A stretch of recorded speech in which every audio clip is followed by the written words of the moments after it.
Allura aħna nirringrazzjawh, imbaxxu rasna, ħalli nirringrazzjawh. Nirringrazzjawk, Aziz Spiritu Santu, talli qiegħed tonorana. Nirringrazzjak ta' ħuti li tkellmu l-bieraħ u ta' ħija Eltin. Nirringrazzjak għax aħna kollha għandna lilek ġo fina. Nirringrazzjawk għax b'dawn il-messaġġi Spiritu Santu inti qed tallimna, qed tibnina, qed tfakkarna, qed toħodna fil-bażiku u qed tarmana iktar. U qed tallimna wkoll biex niċċekkjaw lil nfusna għal dawk l-affarijiet li qegħdin inwaqfuk. Nirringrazzjawk Spiritu Santu, nitolbok biex twarrab lili min-nofs u hekk kif jiena tieħu kontroll tal-moħħ tiegħi, ta' qalbi, ta' fommi biex ma nkunx jien imma tkun int tigglorifika l-isem tas-Sid tagħna Ġesu Kristu f'dan il-post u li tmiss il-qlub ta' dawk li qegħdin jarawna. F'isem Ġesu Kristu. Amen. Mela, bħalma qal ħija ħanibda bi 3 punti bażiċi li jistaqgħu għal benefiċċju tal-ġodda u anka għalina biex inkunu nistgħu nidħlu fil-messaġġ, irridu nifmu daw it-3 punti biex inkunu nistgħu nifmu aktar il-messaġġ li ħanamel il-qudiem. Mela, nixtieq li nagħmluha ċara kollha kemm aħna ħalli nkunu fl-istess picture. Il-bieraħ il-pastor qal xi ħaġa wkoll qala li l-Ispiritu Santu huwa persuna. Ngħidu għajdli nafuha imma biex għaw ħafna li jisimawna inxebħuh l-elementi tan-nar u tal-ilma jew is-simbolu tal-ħamiema. Il-ħamiema qed turina li hija pura, hija sensittiva, però l-Ispiritu Santu huwa sensittiv imma mhuwiex beżżieħ. Għalhekk biex impoġġu di f'qalbna u f'moħħna li l-Ispiritu Santu huwa persuna, għax li l-missier huwa persuna naċċettawha qiegħed fuq it-troll, li Ġesu huwa persuna ġie fid-dinja bata, imma l-Ispiritu Santu mhux kulħadd fil-moħħ tiegħu u f'qalbu li huwa persuna. Il-għala qed ngħidu li huwa persuna li titnikket. Inti ma tistax kif qal il-pastor it-tnikket u tweġġa' ir-riħ u n-nar. Hija persuna li għandha il-moħħ, għandu l-qalb, għandu r-rieda u għandu l-vuċi. Imma aħna min inkunu għaw fuq ma ngħidux dak li qed ngħidu mingħajr l-Iskrittura. Għaw fatti fil-ktib tal-Atti 16 jgħidilna li għandu moħħ. Pawlu meta kien ma' Sila u ma' Timotju, l-Ispiritu Santu qallu biex ma jmurx ixandar il-kelma fl-Asja u lanqas jidħol fil-Bittinja. Jiġifieri l-Ispiritu Santu għandu moħħ. L-Ispiritu Santu għandu r-rieda. F'Korintin 1:12-11 jgħidilna li qassam il-doni lil kull wieħed u waħda minna kif jogħġbu, meta jritu u l-min jritu. Għax dawk qegħdin fidejh u jtihom kif jogħġob lilu. Mela allura għandu r-rieda, għandu l-will. L-Ispiritu Santu jitkellem mhuwiex mutu. L-Ispiritu ta' ġofina mhuwiex mutu. Fatti 8:29 jgħidilna meta qal lil Filippu biex imur kien hemm raġel mill-Ewtopja meta kien ġej bil-karru tiegħu biex imur ħdejh bil-qiegħda biex jispjegalu l-Vanġelu. U Filippu spjegaħulu kien hemm għadira huma mixjin u tagħmet mela għandu vuċi, kellmu. Il-għala qed ngħidlek għax xi kultant min ma jafx jew m'għandux relazzjoni mal-Ispirtu Santu jgħid u ikellimhom u daw mhix speċi jaħsbu li huma.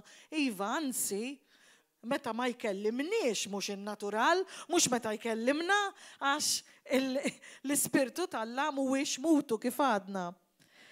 Mela, huwa indaqs daqs il-missier u daqs Ġesu. Huma t-tlieta ħaġa waħda u t-tlieta Allat m'għandux xejn inqas. Huma kollha l-istess. Mela, l-Ispirtu Santu għandu il-qalb.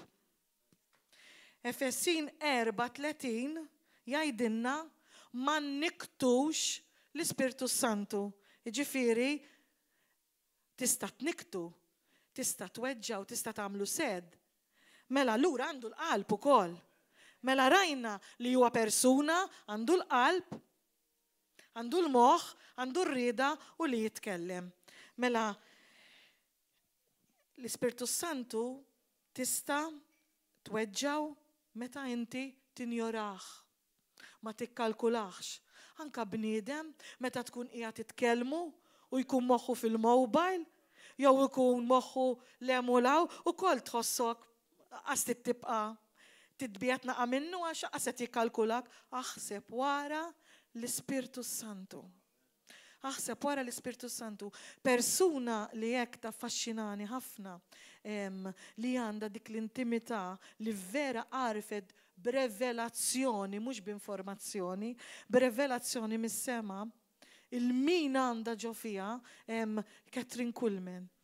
Il-vera din ma il-biża' tagħha tgħidlek mhux mill-attakki ta' xjaten, mhux dak li jġib ix-xitan kontrija, il-biża' tagħha mhux x'għandha u m'għandix, il-biża' tagħha huwa biss laqas mill-mewt tgħidlek il-biża' tiegħi huwa biss li nniktu, li nnikket l-Ispirtu Santu, li hekk dik il-fellowship, dik il-ħbiberija, dik l-intimità, dik vera min għandu l-Ispirtu Santu jaf x'ina ngħid.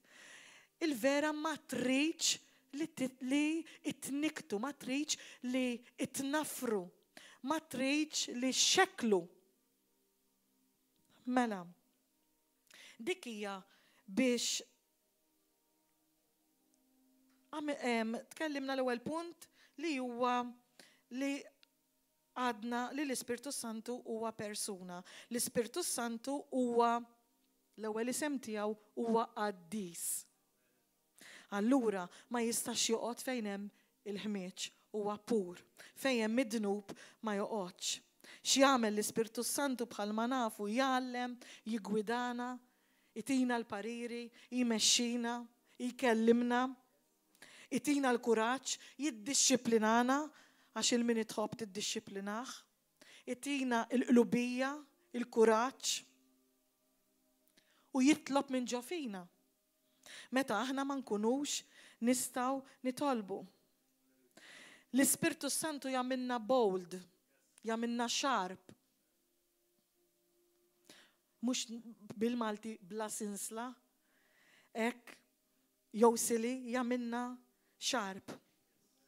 Huwa prezzjuż wisq biex nitilfu din ir-rigal kbir li bħalma qalet oħti ma nistgħux Mari, ma nistgħux nifhmuha minn hemm qed jgħix ġo fina għax tantija kbira din l-ħaġa. Tantija prezzjuża, tantija sabiħa. Issa bħalma smajna wkoll il-bieraħ. L-Ispirtu Santu qiegħed ġo kulħadd. Oħti qalet li le u jiena ngħid le laqqas. Imma jista' jkun ġo kulħadd.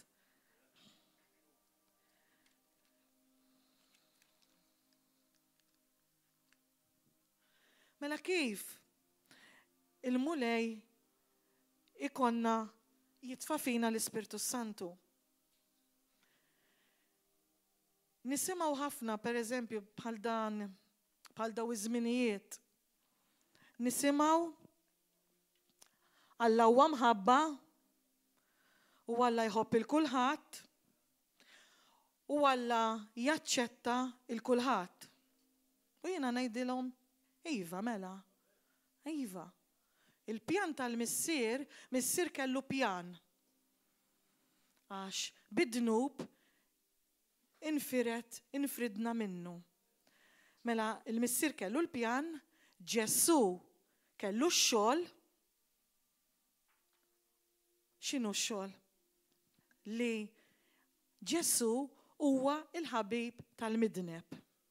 Ġesu ġie biex ikompli mal-pjan tal-Alla biex iwettaq ix-xogħol li jagħmel għalina permezz ta' dbatija tal-mewt tas-salib u tal-irxox iva lek ġie ħabib tal-midneb. Għax hu hekk qal it-tabib għandhom bżonnu il-morda.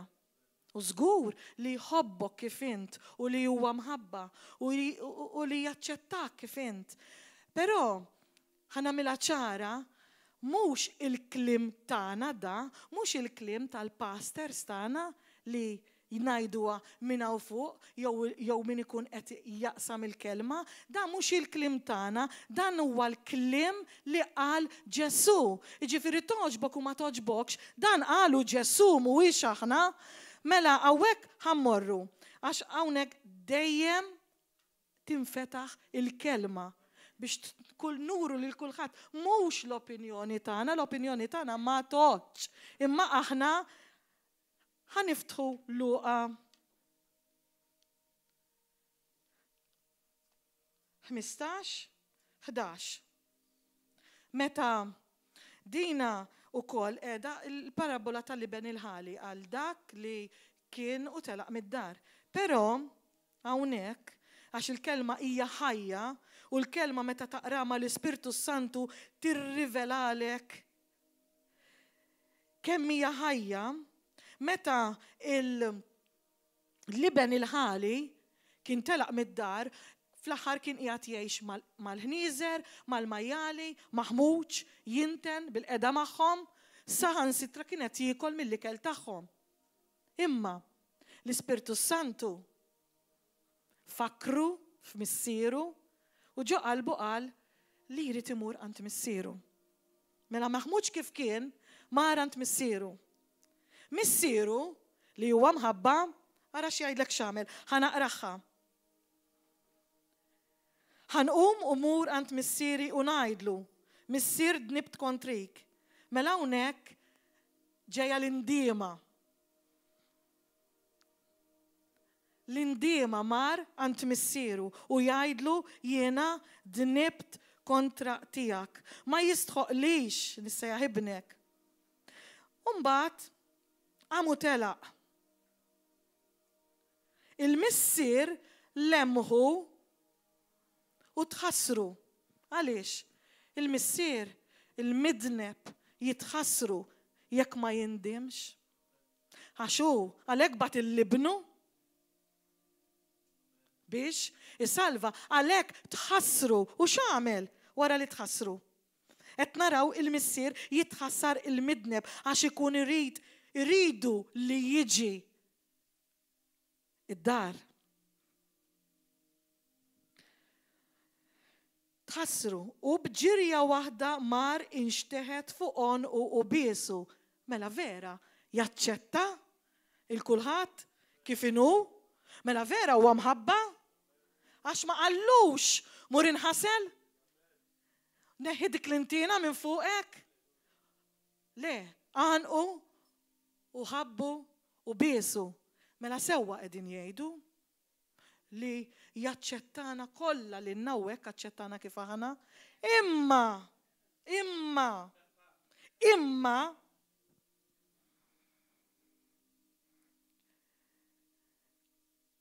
Iżda l-missier qal lill-qaddejja tiegħu, Isaw, jiġifieri ħaffu. Ġibulu l-isbaħ libsa u xidduwilu. Libsulu ċ-ċirket f'sebaw u s-sandli f'riġlejh. Mela ma qallux jibqa' bir-riħa tal-majjali? Mela ma qallux jibqa' kif inhu? Mela biex jidħol fid-dar, biex jidħol fis-saltna, taħ il-biż ġdid, taħ il-qorq u taħ iċ-ċurket. Iċ-ċurket bin ir-re. Mela biex tidħol fis-saltna tar-re, irid ikollok lil bisadat.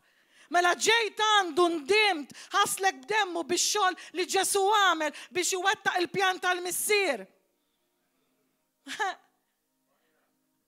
Allura, ma jridx jibqgħu kif inhu? Ma jridx nibqgħu kif aħna? Imbagħad. Mela għadna li Ġesu huwa l-ħabib tal-midinbin. L-Ispirtu Santu għaliex mhux qiegħed f'kulħadd? Għax ħabib tal-qaddisin. Imma l-qaddisin mhux dik ir-rasġiera? Jew indumu mejtin ma nafx kemm u mbagħad jagħmlulna raġġiera, il-qaddisin huma dawk li huma maħfura u maħsulin bid-demm tal-ħaruf, bid-demm ta' Ġesu Kristu. Mhux la għax ħanamelek u ħanamelek u ħanamelek bl-opri ħansir qaddis u mbagħad xi darba nippolixja r-raġġiera. Le, mhux bix-xogħol tagħna, bix-xogħol għamel Sidna Ġesu Kristu. Għalhekk meta jqaddisna b'demmu u jagħmilna uliedu Ġesu, reġa' ħabbibna ma' missieru, għalhekk minn ġofina battilna l-Ispirtu Santu biex inkunu nistgħu ngħidu Abba missier. Għamel il-missieru missierna bix-xogħol li wettaq fuq is-salib. Mela morru malajr di biex nidħlu għal-messaġġ. Immorru malajr Efesin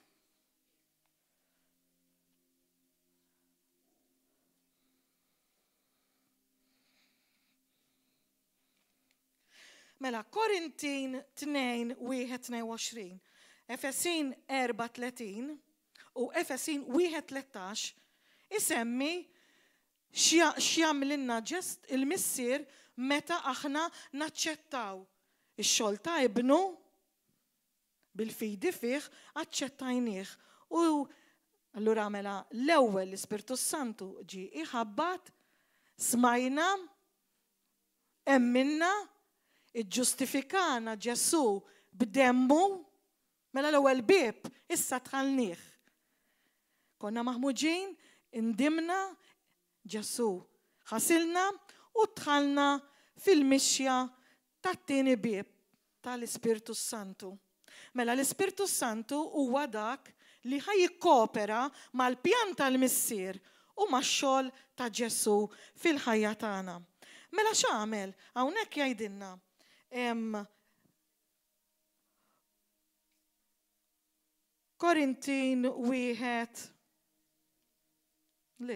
Korintin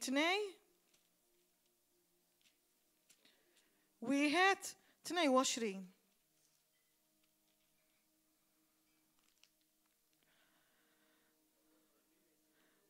U Korintin 2, it-tieni Korintin 1:22.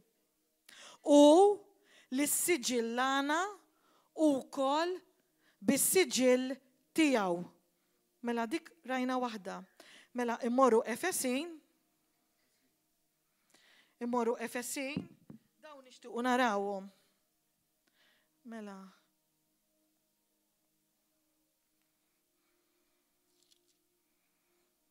Efesin 1:13. Kontu is-siġillati bl-Ispirtu Santu li kien imwiegħed. Mela rajna ġi skritturi, issa naraw ukoll Efesin 4:30.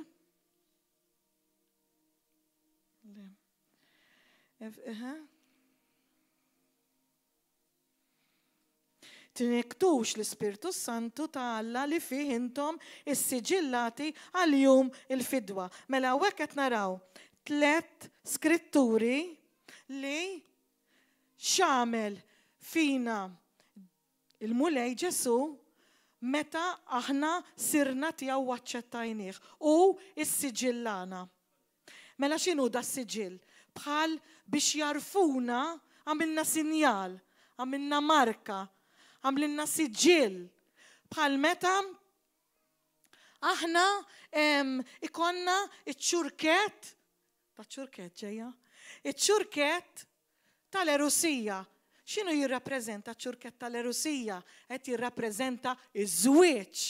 Mela l-Ispirtu Santu qed jgħin il-larusa li hija l-Knisja ta' Kristu qiegħed jgħinha qed jipprepara qed imexxina għaż-żwieġ mal-arus għax l-Ispirtu Santu huwa dak li hawn fid-dinja li qiegħed jipprepara l-arusa għall-miġja tal-arus u aħna kollha parti mill-arusa tiegħu.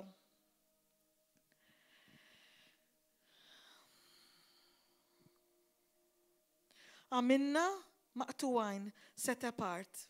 Jirrappreżenta kif għadna iż-żwieġ iż-żmien ta' tħejjija u ta' preparazzjoni. Oħra ukoll li dak li Ġesu għamel għall-Knisja għall-arusa ix-xogħol bix-xogħol tiegħu li huwa wettaq, il-wedit li għawaw, aħna nistgħu niddikjarawhom għax huma tagħna, għax tiġà u għamel ix-xogħol tiġà ħallas allura daw il-wedit li għawaw huma tal-arusa għax hemm patt. Bekk is-siġillana bl-Ispirtu Santu biex ma l-Ispirtu Santu f'din it-triq li hija dejqa ikonna l-għajnuna u l-qawwa tiegħu. Però dik il-qawwa kif qal hija Eltin ma rridux iwaqfuha. Hemm ċerta affarijiet li ħammorru għalihom. Mela tkellimna biex nidħlu għal dal-messaġġ li wasalna għalih issa. Tkellimna li l-Ispirtu Santu huwa persuna li qiegħed f'dawk li jaċċettaw il-Ġesu u x'inhu s-siġill. Mela, Efesin 4:25 jgħidilna 30 għadna kemm qrajniha tniktux l-Ispirtu tal-Alla. Testelonkin l-ewwel Testelonkin 5:19 jgħidilna ixxekklux l-Ispirtu kwinċ. Mela, l-Ispirtu Santu jitnikket u l-Ispirtu Santu jitnaffar, jixxekkel. Meta tidħol fiha din il-kelma kwinċ hija dak il-fire extinguisher. Quench. Dak li jitfi in-nar. Mela nistgħu nitfuh. Mela nistgħu nitfuh, nistgħu noħonqu, nistgħu niktuh. U biex b'dawk l-affarijiet il-kbar issa nafuhom. Toqtol, tisraq, imma hemm affarijiet żgħar, sottili li hawn u tantu sensittiv, tantu huwa ġentili, tantu huwa qaddis li nistgħu inwaqfuh milli jaħdem minn ġofina. Nistgħu nagħmluh disabled, nistgħu waqfu dik il-flow f'Ġwanni jgħidilna li minna irid joħroġ rivers xmajjar ta' il-maħaj. Nistgħu waqfu dik il-fjamma, nistgħu tkun qed titnemnem dik fina dik il-fjamma tkun tħeġġeġ li nintarfu kull fejn immorru li dik il-fjamma ġo fina laqas irridu nintarfu mid-dinja, irridu nkunu b'dak in-nar, mhux f'dik il-kesħa li nkunu madwarna. Mela hemmhekk kif ħanniktu u nnafru l-Ispirtu Santu b'daw l-affarijiet iż-żgħar. Daw x'inhuma? U x'se jagħmlulu l-Ispirtu Santu? Immorru l-għanja tal-għanijiet 2:15. Aqbdunna il-volpijiet. Il-friħ tal-volpijiet, il-little foxes. Dawk li irdu id-dwieli għaliex id-dwieli tagħna ħarġu in-nwar. Hemm id-dwieli tagħna qed jiklunna il-ħlewwa. X'inhuma dawn il-little foxes u x'jagħmlu? Daw il-volpijiet iż-żgħar jitlu inkiss ħadd ma jinduna billej fid-dlam jiklu il-ħlewwa tal-frott, il-ħlewwa tal-għeneb u anke jeqirdu d-dilja. Mela daw irridu noqtluhom.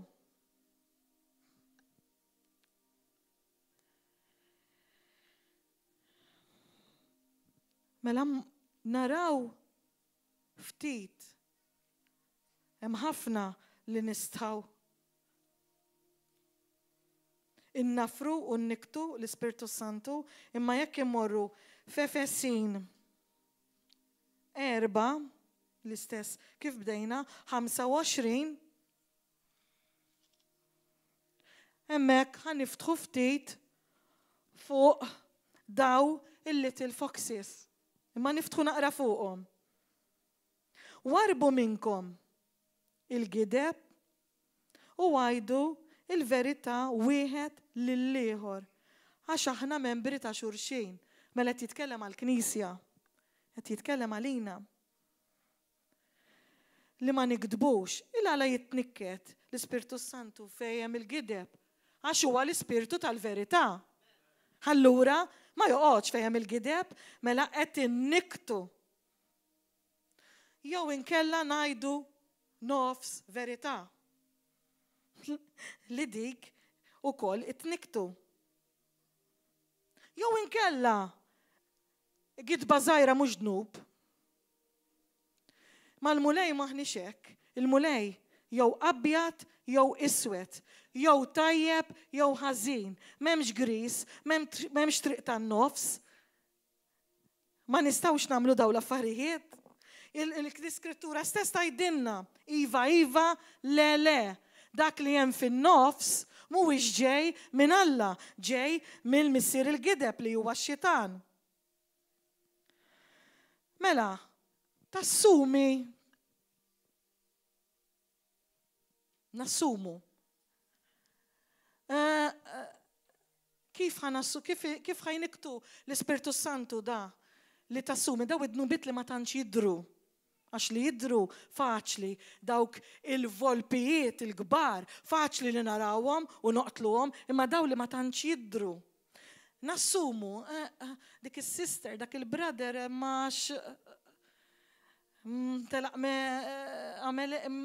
madux jiġi tamma dak mal-ewwel indunajt li ma kienx tal-mulej. Mal-ewwel inħassejtu. U jista' jkun li dak l-oħt u dak il-ħu qiegħed għaddej minn xi ħaġa u li Ġesu Kristu qiegħed ħdejh qed jixuttalu dmuħ, qed jikbi miegħu, u inti qed tħammeġ liben li hu xerred demu bħalma xerredu għalik għax huwa ibnu huwa bintu. Din hija tal-biża. Għax anke aħna missier u għom naturali jekk imissunna tfal inkunu nixtiequ. Aħseb wara Alla l-missier meta tbagħt il-libnu dak id-dbatija u dak id-dem għal kull wieħed u waħda minn uliedu li m'għandux preferenzi li jistmhom kollha l-istess, ħajjieħu gost li inti laqqas li kieku huwa vera. Aħseb wara x'inti ma tafx. Inti tassumi, hemm il-kelma tassumi. Dak huwa volpi żgħir ma jidirx. imma qed jikol il-ħlewwa tal-frott. Mela ħa naraw volpi ieħor u mill-kelma mhux x'qegħdin ngħidu aħna, mill-kelma ta' Ġesu hawn nitkellmu. Warbu minnkom, diġadnija, tinkurlawx. Tinkurlaw imma tidimbux. Tħallux ix-xemx tajb fuq il-korla tagħkom. Mela. Hawnhekk qed jgħidilna fuq ir-rabja. Dina ir-rabja hija katina. Hija katina. L-ewwel offens u weġa' ma tiddiljax magħha skont il-kelma talla, għalhekk għalinna il-mulej tħallux ix-xemx. Ġifieri tmurx torqod b'dik ir-rabja. Għax il-għala, għax il-qalb tagħna Ġesu huwa minna. Jaf x'se jsir. Matul il-lejlek inti ħatorqod f'dik ir-rabja ġifieri ħatħalli l-imrar ħajamel l-eruq fil-qalb. Mela irqatt ir-rabjata, qomt ħatibda id-dbejjet il-mibeda, mela katina, l-offiża, u mbagħad imrar, u mbagħad mibeda, u mbagħad it-taste of revenge. All right, kbira li ħanajt għax dak nirraħ u dak nirraħ, imma hekk inkun naf x'inqalalu sab kappell jiġih. Daw l-affarijiet tar-rabja iġġib innuqqas ta' maħfra. U l-offiżi huma ħafna li dawk li telqu mill-Knisja bihom. Ħammur infittex Knisja aħjar, Knisja perfetta. Ma tistax qalbi għax kif tidħol inti ġo fiha mhux se tibqa' perfetta. L-isptar, in-nies, il-morda jmorru, ma jmorrux b'saħħithom. F'kull Knisja, hekk ħanidħlu aħna, miża tibqa' perfett huwa u biss, u perfett huwa dak li jgħix ġo fina, għalhekk għandna niġu immexxija nħalluh immexxina, inħalluh jigwidana, inħalluh jillidjan għax il-perfett. Aħna ma nistgħux. Aħseb wara mor ġo Knisja oħra u ħadd il-garbage bag miegħek ġo l-Knisja l-oħra. U mbagħad mill-Knisja l-oħra mor ġo l-Knisja l-oħra. Flok l-għamilt is-seba' knejjes, għamilt xi 20 waħda.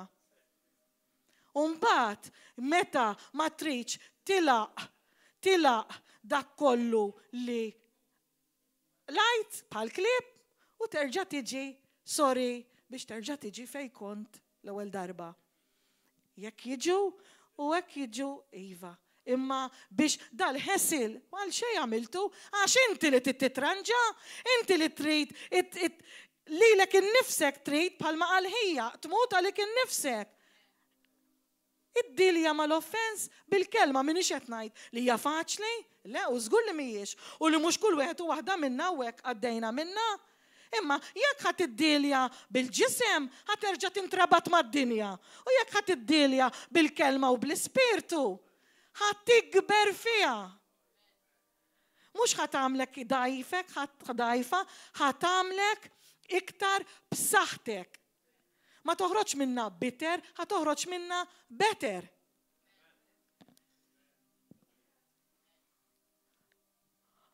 Dawn huma kaġun li ġġib ir-rabja.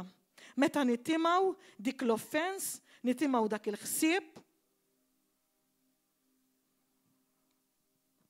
li anka Facebook sfortunatament narawha di. Min jiġi offendut, nitfaw xi skrittura jew xek fuq Facebook għal dak u għal ieħor, u mbagħad fl-aħħar namlu għaddisa, namlu God bless you.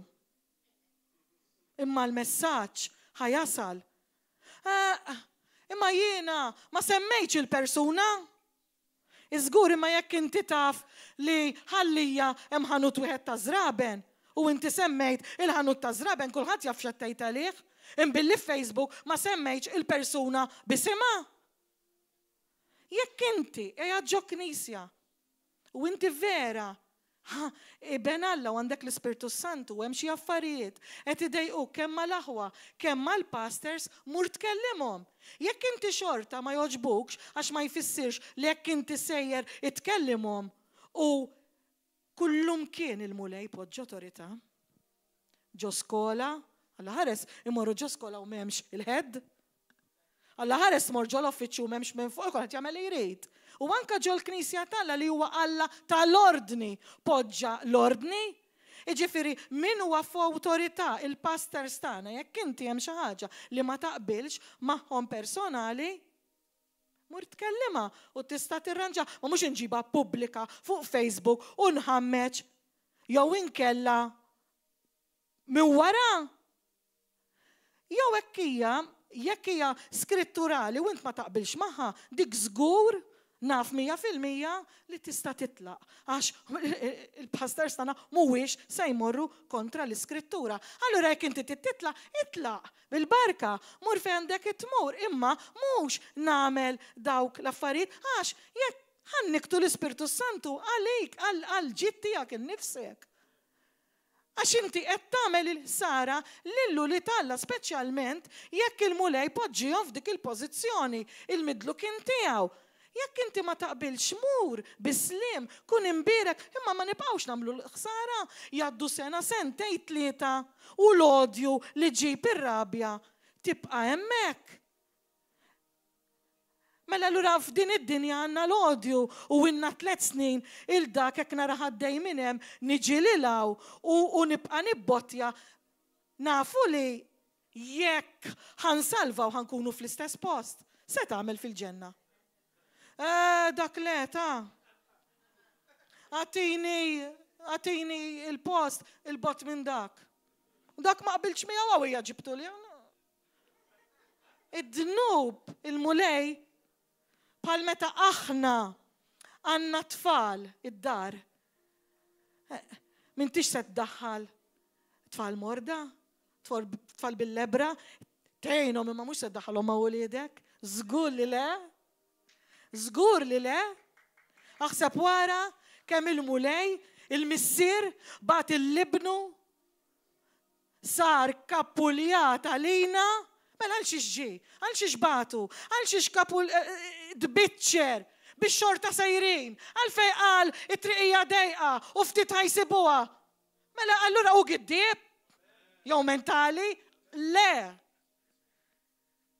Għax hija dejqa iva, u żgur li hija dejqa li tittimxi kontra dal-mewġ li ġej kontrina, u żgur li hija dejqa li għandek id-dinja kontrik.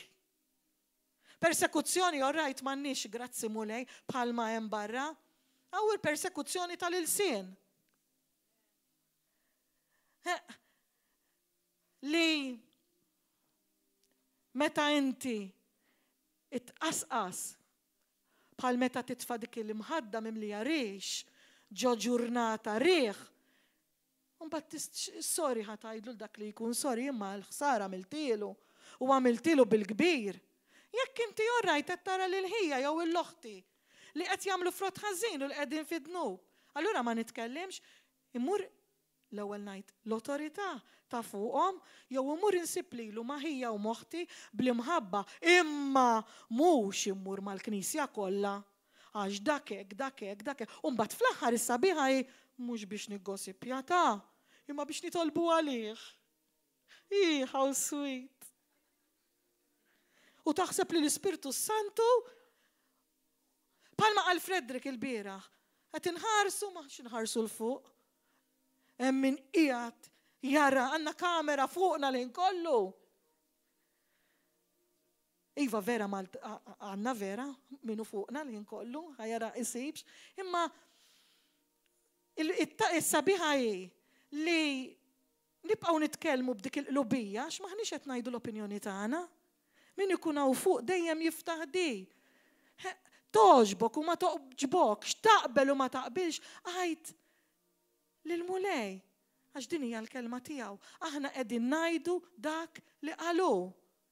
Għax nemnu li dak huwa x-xogħol tagħna li għandna nxandru il-kelma li qalu. U mingħajr l-Ispirtu Santu ġa fina ma nistgħux nagħmluha. Mela dawn huma ftit mill-volpijiet iż-żgħar li iniktu u jweġġaw dik il-preżenza ħelwa, sabiħa. Hekk, jgħidulna x'aħna ossessjonati, aħna brainwashed, aħna. U aħna ngħidulkom duqu dak li doqna aħna. Ma tistgħux hekk ma dduquhx. Duqu ħataraw xi ġmiel kemm hu sabiħ il-Mulej Ġesu li meta verament ikollok lilu fil-ħajja tiegħek ma tixtieq xejn iktar. U kemm hu sabiħ l-Ispirtu Santu meta inti tiġi biex torqod bil-lejl u tara matilu l-ġurnata fiex użak. Fiex ħallejt dak il-rivers of waters ħirġin min ċempillek, il-min mortara, il-min ġibt bissima fuq xufteħ. Mux jien dak ta' ġo fik. Il-minent. Xaħġa tajba li inti għamilt, xaħġa li inti bnejtu il-persuna.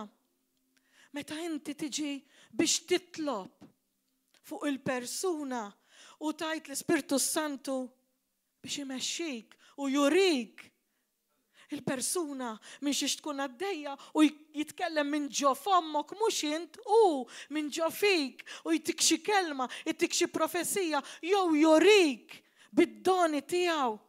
Il-marelli ma tista' tbidlu ma lebda ġid u ma lebda raġel u mara u ma lebda żbuħija. Għalhekk tajdunna li aħna iffissati.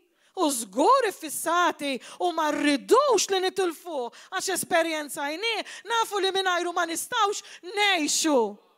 U nnifstana u kollox maħna xejn mingħajru.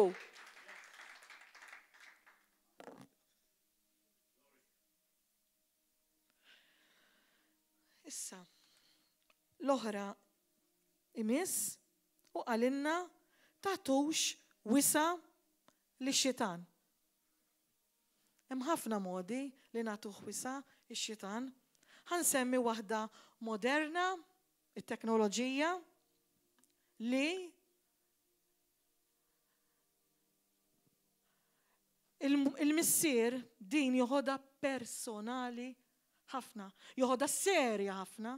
Infatti, kważi fit-Testament il-qadim kollha tissemma u tissemma fl-Atti wkoll.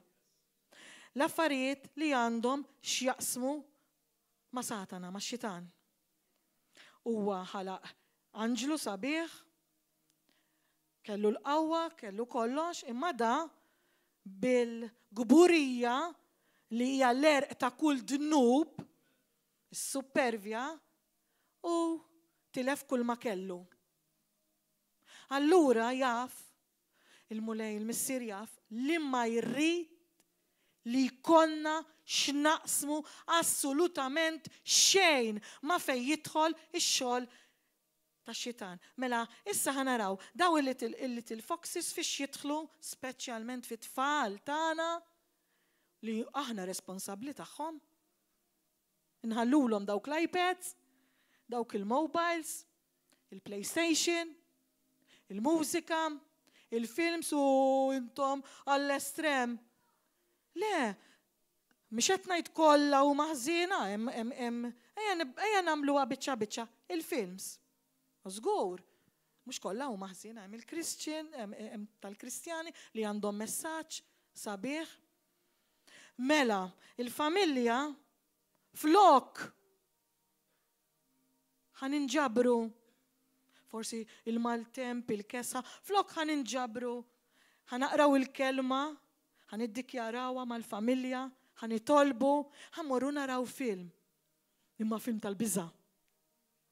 Mela, il-mulej qalilna jien tajtkom, ma tajtkomx spiritu ta' biża, tajtkom spiritu ta' qawwa u spiritu ta' moħsan u aħna qed niffiltraw il-biża f'uliedna billi naraw mhux tal-werewolf u mhux u daw mhumiex vera. Alla l-inna ma biddilniex f'werewolf. Alla l-inna biddilna u ridna nixbu l-libnu Ġesu Kristu. Mhux biex ikollok il-qawwa isir werewolf. U daw mhumiex affarijiet ta' ċajt. Għax jiġu nies għanna u jgħidulna daw il-cartoons. Demon in a pocket. Daw il-cartoons li jituk il-powers. Naf persuna tiġi għawek. Edha għawek u koll il-lum. Li meta kienet zaħira, kienet ossessjonata tara l-cartoons Dragon Ball. U meta kien jiġi għat-talba u fuq, kien jibda jimmanifesta, l-ewwel ma jibda jimmanifesta, ix-xitan minn ġo fih kien jagħmel hekk.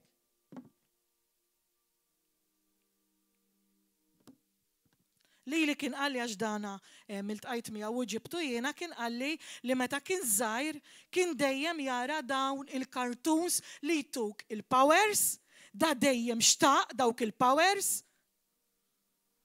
Grazzi mulej qiegħataw huwa meħlus għax il-mulej iqqaċċat kull katina u nitniktu meta nisimgħu il xi ħadd jgħidilna għax ix-xitan għandu wisq qawwa. Le, għandu l-akbar qawwa, il-qawwa tremenda u l-qawwa ta' vera u l-autorità kollha qiegħda fid-driħ l-eminija ta' Ġesu Kristu li kaxkar ix-xjaten u l-infern u għamel show bihom u neżaħhom arwinin. Imma inti trid tkun ibnu biex jaqbes għalik. Inti tkun trid timxi hand in hand mal-ispirtu li tak ġo fik biex inti tara il-qawwa li jekk tħallih ħajoħroġ minn ġo fik u għalinna Ġesu ħatamlu iktar milli għamilt jien il-għala. U għalinna aħjar ikun li jiena nitla għax il-missier ħajpoġġi l-ispikin jaf. Din il-persuna, grazzi mulej inħelset. Imma, meta daħlu dal-volpi żgħir li jom u għet itnaddaf u kemmu kwiet qas joħroġ li barra qas jagħmilha mat-tfal. U dak qed dik il-bibxa dak il-volpi żgħir qed jiffiltra fil-moħħda dat-tifel minn fejn ħajam dak li jritu ħajjiksbu bil-qawwa li jtieħi x-xitan. U hekk għamel meta kiber. Għax mar, għax aħna nafu li jeżistu daw in-nies u nafu li mar u daħal fl-okkult. U kien taħ ċerta qawwa li ċerta spiritu ta' annimal li ju stess talbu lil dak ir-raġel tajulu imma grazzi mulej hawnhekk ġie meħlus u rajna wkoll il-lupu ħireġ. Grazzi mulej għax kobor l-Ispirtu Santu fejn jimmanifesta. Ma daħalx u reġa' ħareġ bli kellu. Ma fejn ikun hemm l-Ispirtu talla hemm il-ħelsien. U qal kollox mitmum, it is finished. Ġesu għaċtinna l-ktajjen kollha bli għamel, imma xitan xogħlu biex jerġa' jorbotna. Għalhekk ma jridna jkollna x'naqsmu xejn ma' xitan. Il-PlayStation, all right, miex, lob forsi li mhuwiex ħażin, imma ir-rabja li qed qajjem fit-tfal tarom la jkunu jridu jimurru jagħmlu toilet, laqqas iridu jieklu, laqqas iridu jixxirku mal-aħwa, dejjem irrabjati għax dejjem iridu iktar armi, iktar points. Għal xiex qed tmexxi din.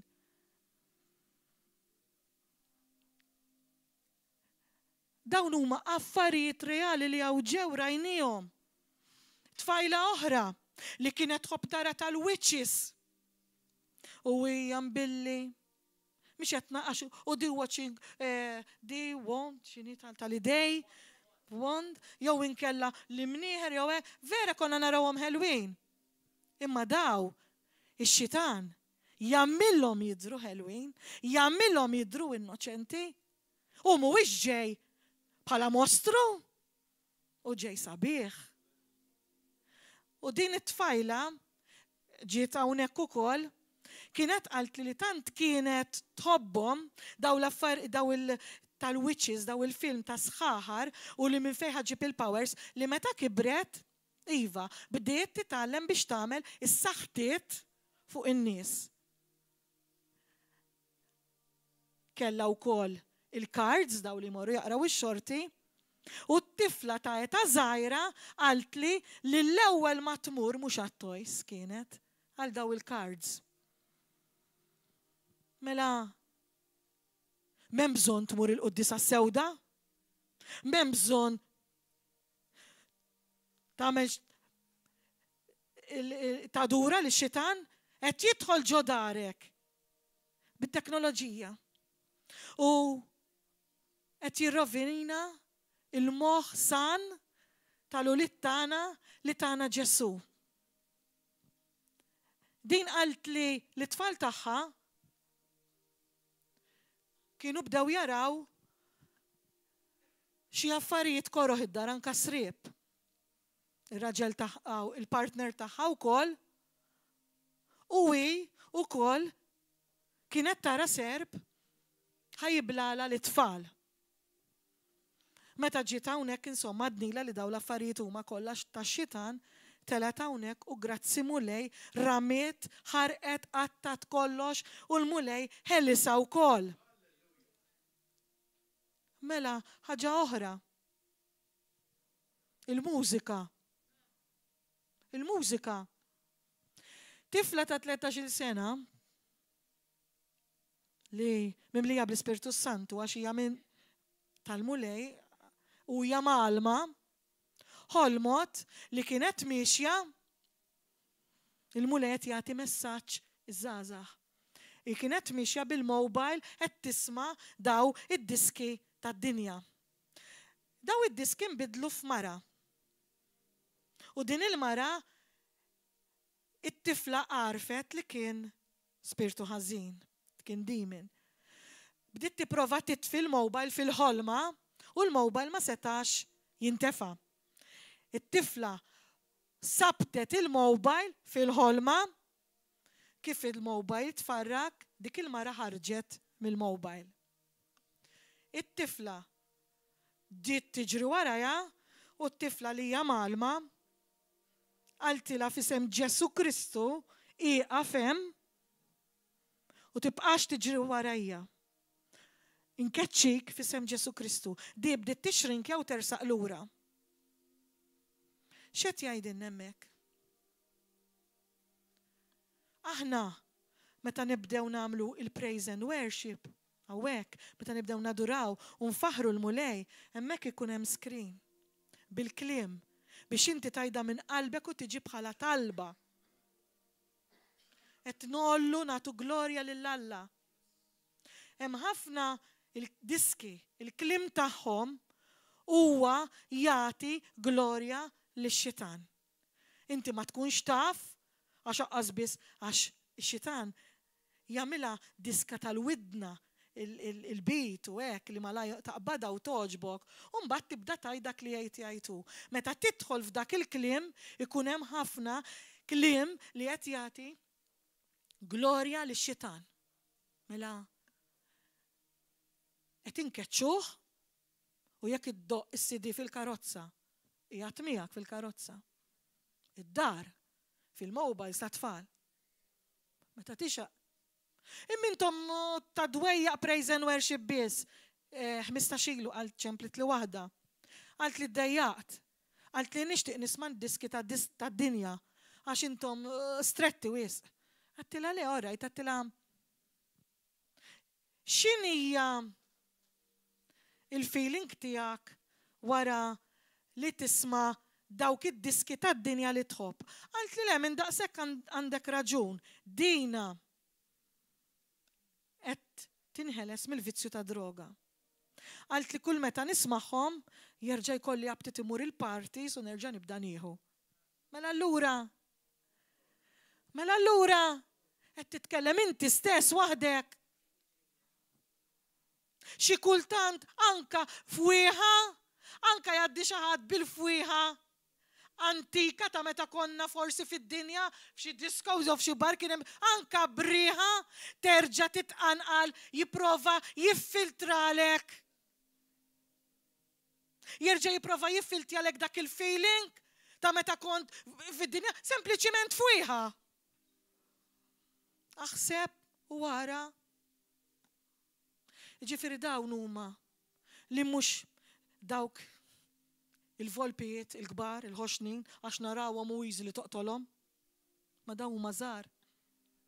Jiffiltraw ġo djar, jiffiltraw ġo l-knejjes, jiffiltraw, jidħlu nkiss, għax tant huma żgħar. Meta tidħol fil-Little Foxes fil-dictionary ċirit jgħid biha biblikament, jgħidulek li tant huma żgħar bħall-parasitas. Ma tarhomx. U żgur eżatt. U żgur li jikluha. U żgur li jikluh il-frott. U mhux il-frott ta' fuq, dak il-frott il-ħelu. U mhux tal-li jikru l-flott, jikluh. Tal-li jaqirdu d-dilja. Mela x'inhuwa il-ħlewwa u tissemma meta taqraha f'verżjoni differenti, tissemma the sweetness of the fruit. Iż-żgħir, il-ħlewwa x'inhi l-ħlewwa? Iktar minn dik il-fellowship, il-ħbiberija mal-Ispirtu Santu. Minn daqa jaf x'inhi? Dik ix-xirka, dik l-imħabba. Il-paċenzja li għandu, għax biex jiddilja miegħi u miegħek għandu ħafna paċenzja. L-Ispirtu Santu, meta Ġesu tajunna, l-missier batu, ma batux vojt, batu bil-bagalja, bil-rigali. Imma dawk ir-rigali rridu nħalluh jiftaħ il-bagalja u tijomna. Il-self-control, il-razan. B'daw il-Little Foxes, laqqas għandu aptit jiftaħ il-bagalja u tijomna.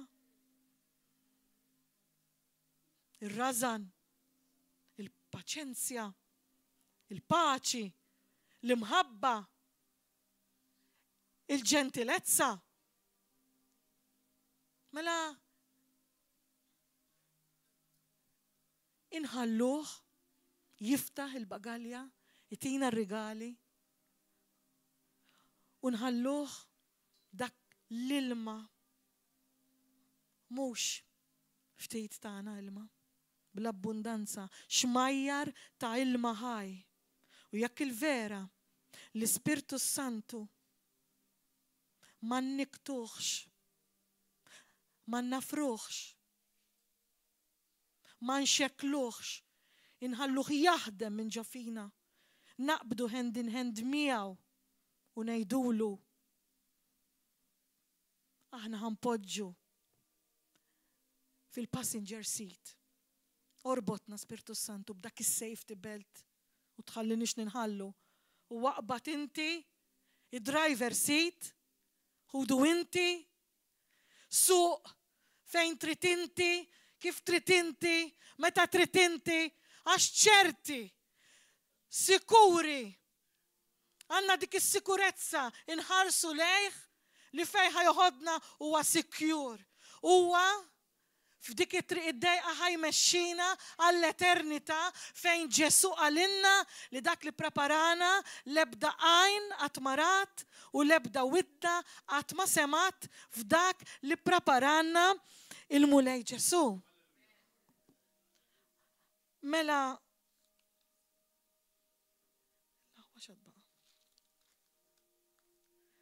l-aħħar waħda li tkun l-aħħar waħda, l-aħħar Little Foxes, l-aħħar Little Fox li tkun greedy, li l-kelma tissejjaħ ukoll. Li tkun ammil. La Maltija, stinġi. Li niġi, il-mulej jgħidilna li nagħtu bil-ferħ. Anka meta nagħmlu xi ħaġa ma' ħadd ieħor m'hemm bżonn noqogħdu ndoqqu tromba. Laqqas irridu jekk nidħlu fiha ndoqqu tromba, x'jiena ma rridx li jkun gburi bija jew ifaħħarni xi ħadd, jiena ma rridx nitlef ir-reward, jiena rrid li jkun gburi bija l-mulej. Bħalma l-missier qal dan u ibni l-Aziz fi ħsibt il-għaxqa tiegħi, jiena aħna rridu li hu jsib l-għaxqa tiegħu fina. Mela dak li nagħmlu għal Alla. Hawnhekk anke jekk nagħti, anke fil-Knisja, ma nagħtux laqa l-pastor u waqqas għal ħadd. Nagħtu biex jixxandar il-Vanġelu. Nagħtu iva mela anke lill-fqar, u żgur li nagħtuhom il-fqar, u żgur li ngħinuhom, però l-bamers le. Għax Alla jgħidlek jekk inta żżinu ma tiġ taħdem, laqas għandek tistħoqlok li tiekol.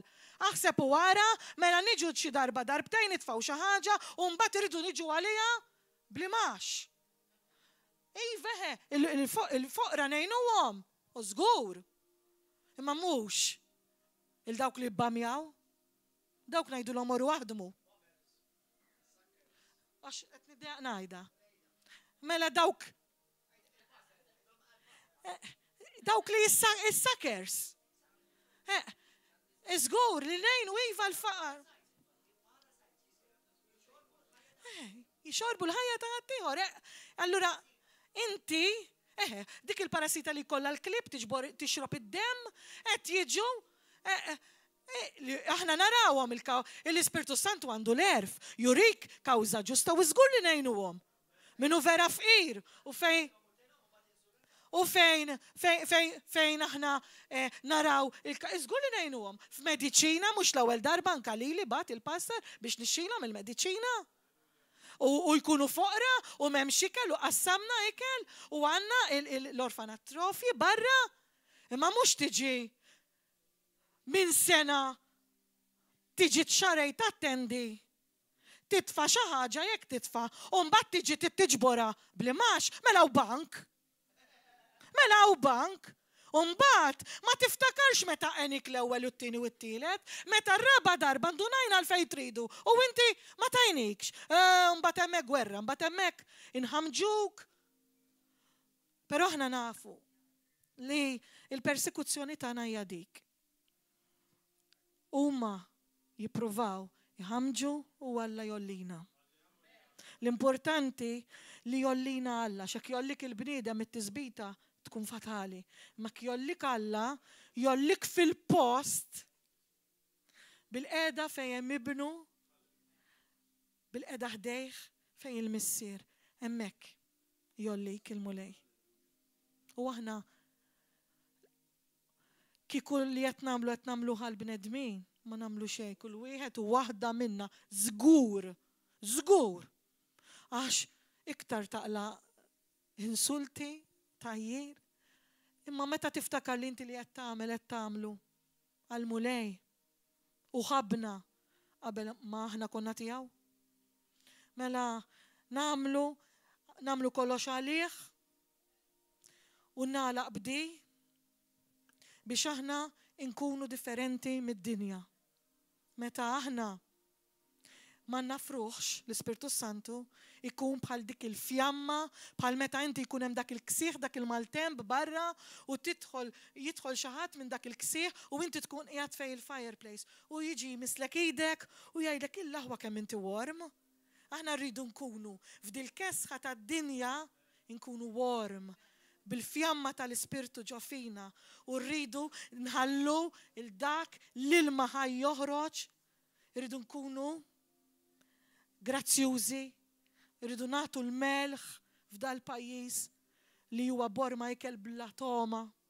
Irridu nħawruh, irridu nagħmlu l-melħ, irridu nagħmlu l-ħlewwa u din nagħmluha biss mhux b'dak li ngħidu aħna, imma kif dejjem għamilna dak li għajtu, dak li fdina.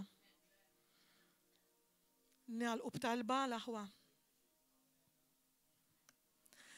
Għażiż Spiritu Santu, kemm int prezzjuż, kemm inti sabiħ, kemm inti ħelu fix-xuftejn ta' kull iben Alla.